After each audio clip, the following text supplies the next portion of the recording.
చూస్తున్నారు S8 news. నమస్కారం, S8 news కి స్వాగతం. హెడ్లైన్స్ చూద్దాం.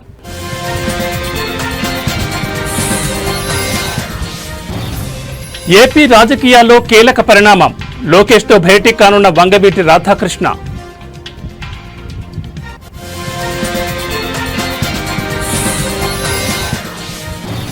అమరావతిలో జరుగుతున్న రాజధాని నిర్మాణాలపై కీలక ప్రకటన. CRDA భవన నిర్మాణ పనులు పరిశీలించిన మంత్రి నారాయణ.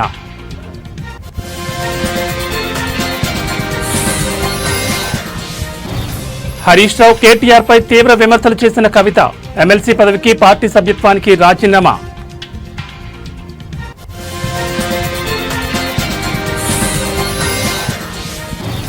కవితను పార్టీలో చేర్చుకునేది లేదన్న బీజేపీ. కవిత సస్పెన్షన్ తో బీఆర్ఎస్ పనైపోయిందని వ్యాఖ్య.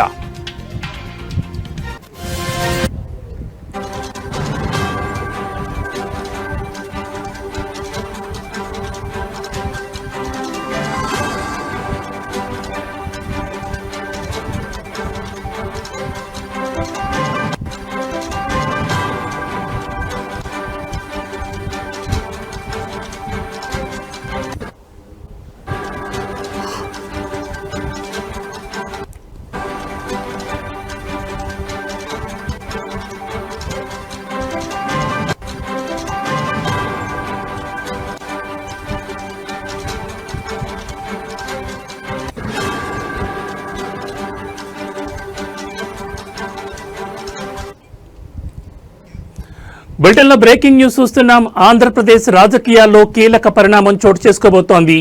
మంత్రి నారా లోకేష్, ప్రముఖ నేత వంగవీటి రాధాకృష్ణ ఈరోజు సమావేశమవుతున్నారు. సుమారు 11 నెలల విరామం తర్వాత ఈ ఇద్దరు నేతలు భేటీ అవుతుండటంతో ఈ సమావేశం మనకు ఉన్న అజెండా ఏమిటనే దానిపై రాజకీయ వర్గాల్లో తీవ్ర ఉత్కంఠ నెలకొంది. నారా లోకేష్ కార్యాలయం నుంచి వచ్చిన పిలుపు మేరకు వంగవీటి రాధా ఈ సమావేశానికి హాజరవుతున్నారు. ఇందుకోసం ఆయన హైదరాబాద్ నుంచి విజయవాడకు బయలుదేరి వెళ్లారు. ఇటీవల జరిగిన సార్వత్రిక ఎన్నికల్లో వంగవీటి రాధా తెలుగుదేశం, జనసేన, బీజేపీ కూటమి అభ్యర్థుల విజయానికి విస్తృతంగా ప్రచారం చేసిన విషయం తెలిసిందే. తనకు టికెట్ కేటాయించకపోయినా రాష్ట్ర వ్యాప్తంగా పలు నియోజకవర్గాల్లో పర్యటించి కూటమికి మద్దతుగా నిలిచారు.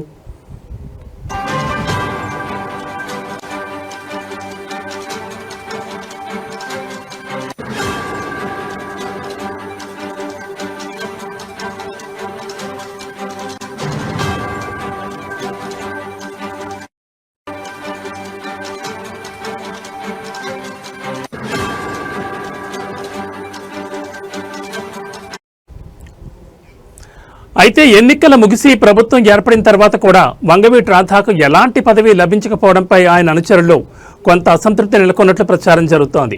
ఎమ్మెల్సీ పదవి లేదా మరో కీలక నామినేటెడ్ పదవిని వారు ఆశించారు. ఈ నేపథ్యంలో జరుగుతున్న తాజా సమావేశం ప్రాధాన్యతను సంతరించుకుంది. ఈ భేటీలో వంగవీటి రాధా రాజకీయ భవిష్యత్తుపై నారా లోకేష్ నుంచి స్పష్టమైన హామీ లభించవచ్చని ఆయన వర్గీయులు భావిస్తున్నారు. రాధాకు ఎలాంటి పదవి ఇవ్వబోతున్నారు, ఈ సమావేశంలో ఏ అంశాలు చర్చకు రానున్నాయి అనే విషయాలు ప్రస్తుతం ఏపీ రాజకీయాల్లో హాట్ టాపిక్ గా మారాయి. ఈ భేటీ తర్వాత రాధా రాజకీయ ప్రస్థానంపై ఒక స్పష్టత వచ్చే అవకాశం ఉందని విశ్లేషకులు అంచనా వేస్తున్నారు.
బులెటిన్లో మరో బ్రేకింగ్ న్యూస్ చూస్తున్నాం. ఎన్డీఏ ప్రభుత్వం ప్రజలకిచ్చిన ప్రతి హామీని 15 నెలల్లోనే అమలు చేసిందని, అందుకే సూపర్ 6 పథకాలు సూపర్ హిట్ అయ్యాయని నాయకులు స్పష్టం చేశారు. ఈ సందర్భంగా అనంతపురంలో ఈ నెల 10వ తేదీన భారీ బహిరంగ సభ నిర్వహించనున్నారు. సూపర్ 6 సూపర్ హిట్ పేరుతో నిర్వహించే ఈ సభకు భూమి పూజ జరిగింది. ఈ సభకు 3.50 లక్షల మంది ప్రజలు హాజరవుతారని నిర్వాహకులు ఆశాభావం వ్యక్తం చేస్తున్నారు.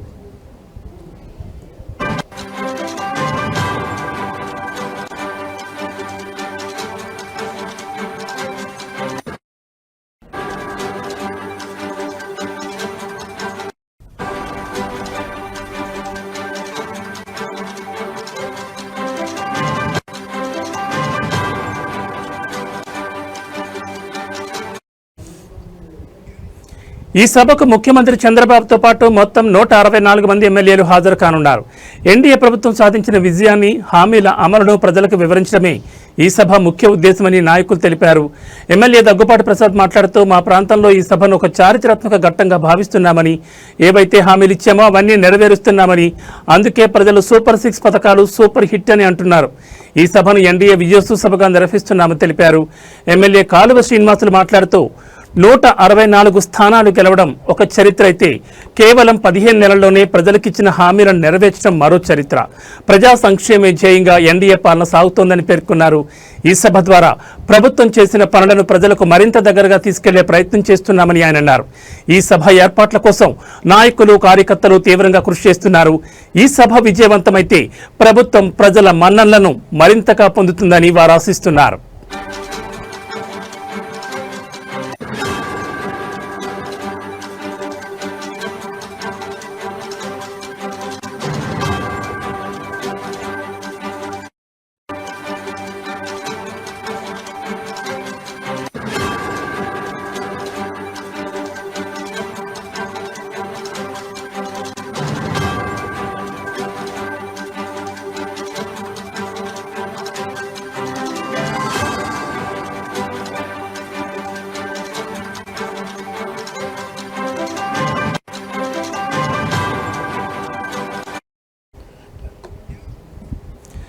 ఎన్డీఏ ప్రభుత్వం ప్రజలకిచ్చిన ప్రతి హామీని 15 నెలల్లోనే అమలు చేస్తుందని, అందుకే సూపర్ 6 పథకాలు సూపర్ హిట్ అయ్యాయని నాయకులు స్పష్టం చేశారు.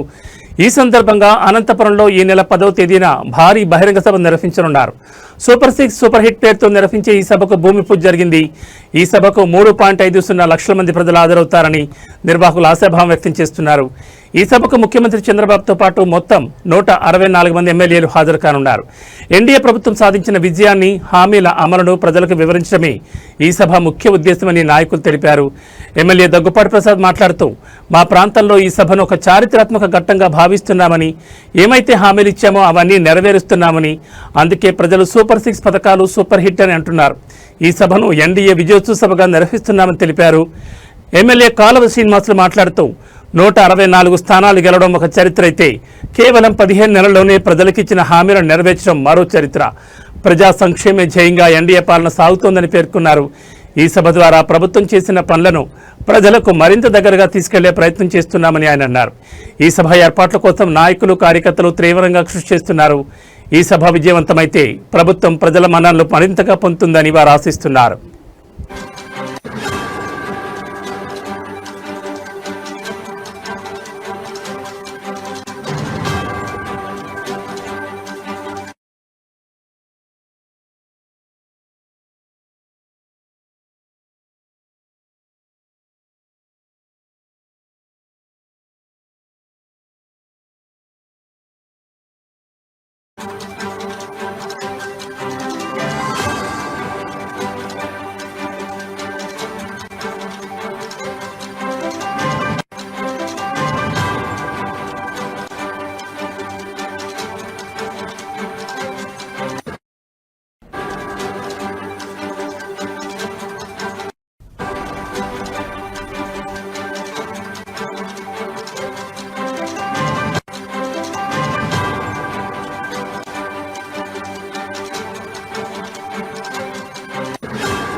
బులెటిన్లో మరో బ్రేకింగ్ న్యూస్ చూస్తున్నాం. అమరావతిలో జరుగుతున్న రాజధాని నిర్మాణాలపై మంత్రి పొంగూరు నారాయణ కీలక ప్రకటన చేశారు. సిఆర్డీఏ భవన నిర్మాణ పనులు ఈ నెలాఖరుకు పూర్తవుతాయని, 3 ఏళ్లలో తొలిదశ అమరావతి నిర్మాణ పనులు పూర్తి చేస్తామని ఆయన వెల్లడించారు. మంత్రి నారాయణ అమరావతి అభివృద్ధి సంస్థ చైర్పర్సన్ డి లక్ష్మీ పార్థసారథితో కలిసి భవన నిర్మాణ పనులను ప్రత్యక్షంగా పరిశీలించారు. అనంతరం మీడియాతో మాట్లాడుతూ ఈ భవనం సుమారు 3 లక్షల చదరపు అడుగుల విస్తీర్ణంలో నిర్మితమవుతోంది. అదనంగా పక్కనే 1.60 లక్షల చదరపు అడుగుల్లో అనుబంధ నిర్మాణాలు కొనసాగుతున్నాయని తెలిపారు. దసరా సందర్భంగా ఈ భవనాన్ని ప్రారంభించేందుకు ఏర్పాట్లు జరుగుతున్నాయని మంత్రి వెల్లడించారు.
రెండు 2014-19 మధ్యనే ఈ భవన నిర్మాణం పూర్తయినప్పటికీ తర్వాత వచ్చిన ప్రభుత్వం పనులను నిలిపివేసిందని ఆయన ఆరోపించారు. ఇప్పుడు మళ్లీ టెండర్లు పిలిచి మిగిలిన పనులను పూర్తి చేస్తూ అమరావతిని వేగంగా అభివృద్ధి చేస్తున్నామని మంత్రి నారాయణ స్పష్టం చేశారు. కొంతమంది కావాలని అమరావతిపై దుష్ప్రచారం చేస్తున్నారని మంత్రి తీవ్ర ఆగ్రహం వ్యక్తం చేశారు. కొండవీటి వాగులో నీటిని చూపుతూ వైసీపీ నేతలు అసత్య ప్రచారం చేస్తున్నారు. వాస్తవంగా వాగులోని అడ్డంకులను తొలగించాం. భవిష్యత్తులో ఎంత పెద్ద వర్షం వచ్చినా అమరావతిలో నీరు నిలిచే అవకాశమే లేదని స్పష్టం చేశారు. వరద నివారణ కోసం రిజర్వాయర్లు, గ్రావిటీ కెనాల్స్ నిర్మాణం వేగంగా కొనసాగుతున్నట్లు తెలిపారు. అమరావతిలో ప్రభుత్వ ఉద్యోగుల కోసం నిర్మిస్తున్న నివాస భవన సముదాయాలు వచ్చే ఏడాది మార్చి నాటికి సిద్ధమవుతాయని తెలిపారు. అలాగే 3 ఏళ్లలో అమరావతిలో తొలిదశ నిర్మాణం పూర్తయ్యేలా ప్రణాళికాబద్ధంగా పనిచేస్తున్నామని మంత్రి నారాయణ పేర్కొన్నారు.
బులెటిన్లో మరో బ్రేకింగ్ న్యూస్ చూస్తున్నాం. రాష్ట్రంలో యూరియా కొరతపై మాజీ మంత్రి కాకాని సంచలన వ్యాఖ్యలు చేశారు. నెల్లూరులో ఆయన మాట్లాడుతూ ముఖ్యమంత్రి చంద్రబాబు నాయుడు మాటలు కేవలం ప్రకటనలకే పరిమితమయ్యాయని, క్షేత్రస్థాయిలో రైతులు తీవ్ర ఇబ్బందులు పడుతున్నారని ఆయన విమర్శించారు. రైతులు ఆందోళన చేస్తున్నప్పటికీ ప్రభుత్వం ఎలాంటి చర్యలు తీసుకోవడం లేదని కాకాని ఆరోపించారు.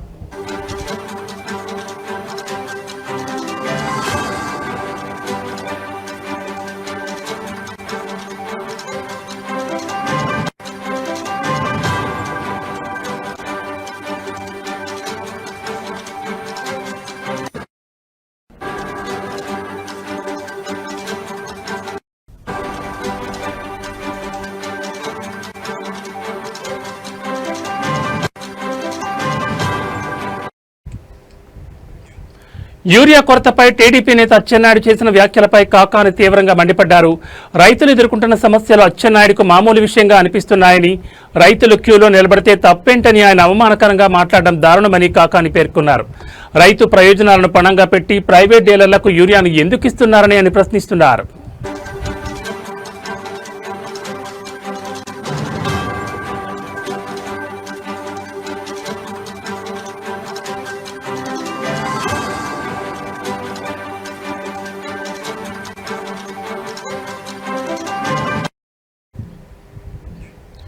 యూరియా బ్లాక్ మార్కెట్ ను ప్రభుత్వం నియంత్రించకపోవడంలో ఆంతర్యం ఏమిటని కాకాని నిలదీశారు. యూరియా పేరుతో భారీ స్కామ్ జరిగిందని, దాదాపు 200 కోట్ల మేర చేతులు మారాయని ఆయన ఆరోపించారు. ప్రస్తుతం 270 ఉండాల్సిన యూరియా బస్తా 400 నుంచి 600 వరకు అమ్ముడవుతోందని ఆయన చెప్పారు. రైతులకు సకాలంలో యూరియా అందించడంలో ముఖ్యమంత్రి చంద్రబాబు విఫలమయ్యారని, ఈ విషయంపై ప్రజలకు సమాధానం చెప్పాలని కాకాని డిమాండ్ చేశారు.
బులెటిన్లో మరో బ్రేకింగ్ న్యూస్ చూస్తున్నాం. బీఆర్ఎస్ ఎమ్మెల్సీ కవితను భారతీయ జనతా పార్టీలో చేర్చుకునే ప్రసక్తే లేదని ఆ పార్టీ రాష్ట్ర అధ్యక్షుడు రామచంద్రరావు స్పష్టం చేశారు.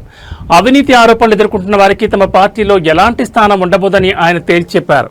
కవితను పార్టీ నుంచి సస్పెండ్ చేయడంతో బీఆర్ఎస్ పతనం ప్రారంభమైందని, త్వరలోనే ఆ పార్టీలోని ఇతర నేతలు కూడా కారు దిగిపోవడం ఖాయమని ఆయన జోస్యం చెప్పారు.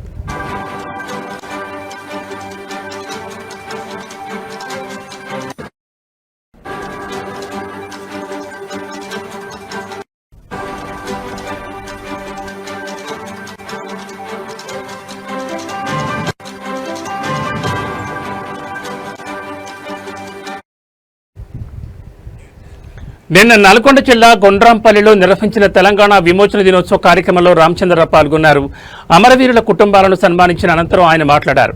దోచుకున్న సొమ్ము పంపకాల విషయంలో తేడాలు రావడంతోనే కేసీఆర్ కుటుంబంలో గొడవలు మొదలయ్యాయని, వారి కుటుంబ పంచాయతీ ఇప్పుడు రోడ్డున పడిందని ఆరోపించారు. కవిత చేసిన వ్యాఖ్యలతో బీఆర్ఎస్లో జరిగిన అవినీతి బట్టబయలైందని అన్నారు.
బులెటిన్లో మరో బ్రేకింగ్ న్యూస్ చూస్తున్నాం. బీఆర్ఎస్ పార్టీ నుంచి సస్పెన్షన్ గురైన కేసీఆర్ తనయ కవిత సంచలన ప్రకటన చేశారు. ఎమ్మెల్సీ పదవికి బీఆర్ఎస్ పార్టీ ప్రాథమిక సభ్యత్వానికి రాజీనామా చేస్తున్నట్లు ప్రకటించారు. హైదరాబాద్లోని జాగృతి కార్యాలయంలో నిర్వహించిన మీడియా సమావేశంలో ఆమె ఈ మేరకు తన నిర్ణయాన్ని వెలువరించారు. తన రాజీనామా లేఖను మీడియా ముఖంగా చూపించారు.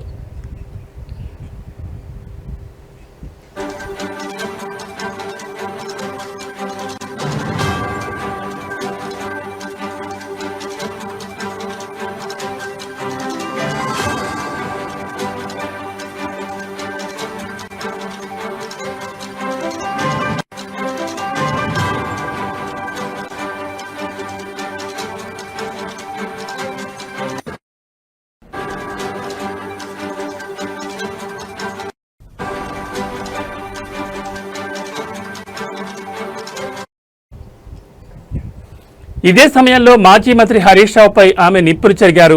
హరీష్ రావు సీఎం రేవంత్ రెడ్డికి లొంగిపోయారని ఆరోపించారు. రేవంత్, హరీష్ ఇద్దరు ఒకే విమానంలో ఢిల్లీకి వెళ్లారని, ఆ ప్రయాణంలో రేవంత్ కాళ్లను హరీష్ పట్టుకున్నారని చెప్పారు. ఆ ప్రయాణం తర్వాత హరీష్ పూర్తిగా మారిపోయారని, రేవంత్కు లొంగిపోయారని, ఆ తర్వాతే కుట్రలకు తెరలేచిందని తెలిపారు. నాశనం చేయడమే హరీష్ రావు పని అని మండిపడ్డారు. కేసీఆర్, కేటీఆర్ను దెబ్బతీసి పార్టీని చేజిక్కించుకునే కుట్రలు జరుగుతున్నాయని చెప్పారు.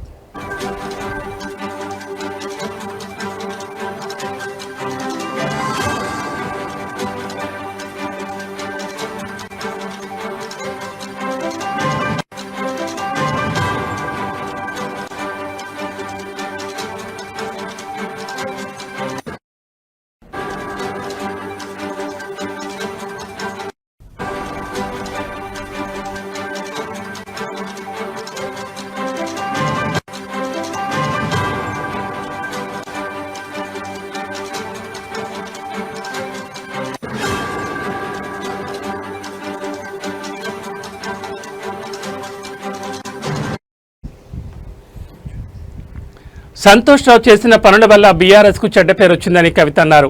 కూరలో ఉప్పు, చెప్పులు రాయి వంటి వాడు సంతోష్ అని తీవ్ర వ్యాఖ్యలు చేశారు. హరీష్ రావు ట్రబుల్ షూటర్ కాదని బబుల్ షూటర్ అని విమర్శించారు. ఆయనే సమస్యను సృష్టించి ఆ సమస్యను ఆయనే పరిష్కరించినట్లు బిల్డప్ ఇస్తారని దుయ్యబట్టారు. రేవంత్ రెడ్డి కూడా ఎప్పుడు కేసీఆర్, కేటీఆర్లనే టార్గెట్ చేస్తారని, హరీష్ రావును ఒక్క మాట కూడా అనరని కవిత అన్నారు.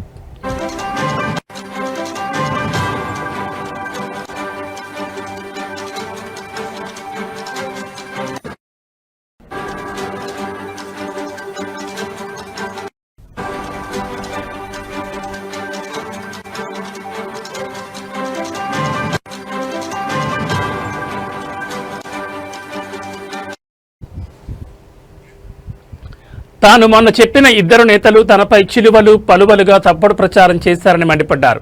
తనపై కుట్రలు జరుగుతున్నా, తనపై దుష్ప్రచారం జరుగుతున్నా కేటీఆర్ పట్టించుకోలేదని ఆవేదన వ్యక్తం చేశారు. పార్టీ వర్కింగ్ ప్రెసిడెంట్గా ఉన్న కేటీఆర్ను తనపై ప్రచారాన్ని ఆపాలని ఒక చెల్లెలిగా కోరినా ఆయన స్పందించలేదని చెప్పారు. తనపై తప్పుడు ప్రచారం జరుగుతున్నా వర్కింగ్ ప్రెసిడెంట్ స్పందించరా అని ప్రశ్నించారు. తనను టార్గెట్ చేసి 103 రోజులైనా కేటీఆర్ అడగరా అని విమర్శించారు. తనపై కుట్రలు జరుగుతుంటే మీరేం చేశారన్నా అని సూటిగా అడుగుతున్నానని కవిత చెప్పారు.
బులెటిన్లో మరో బ్రేకింగ్ న్యూస్ చూస్తున్నాం. వచ్చే జీహెచ్ఎంసీ ఎన్నికల్లో రిపబ్లికన్ పార్టీ ఆఫ్ ఇండియా కీలక భూమిక పోషించబోతోందని ఆ పార్టీ రాష్ట్ర అధ్యక్షుడు ప్రొఫెసర్ గాలి వినోద్ కుమార్ అన్నారు.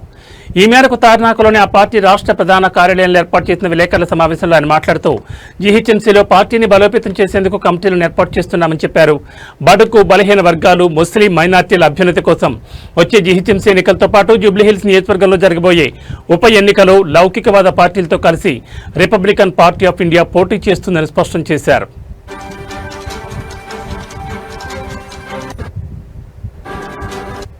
జిల్లా కమిటీలు కూడా వేయడం జరిగింది. దాంట్లో ప్రధానంగా హైదరాబాద్ జిల్లా కమిటీ, అలాగే ఆదిలాబాద్ జిల్లా కమిటీ, ఖమ్మం జిల్లా కమిటీ, వరంగల్ జిల్లా కమిటీ, అంతేకాకుండా ఆ ఉమ్మడి ఆదిలాబాద్ జిల్లాల్లో ఆసిఫాబాద్, ఇంకా నిర్మల్, అలాగే మంచిర్యాల్, సో ఇవన్నీ కూడా జిల్లా కమిటీలన్నీ కూడా మనం వేయడం జరిగింది.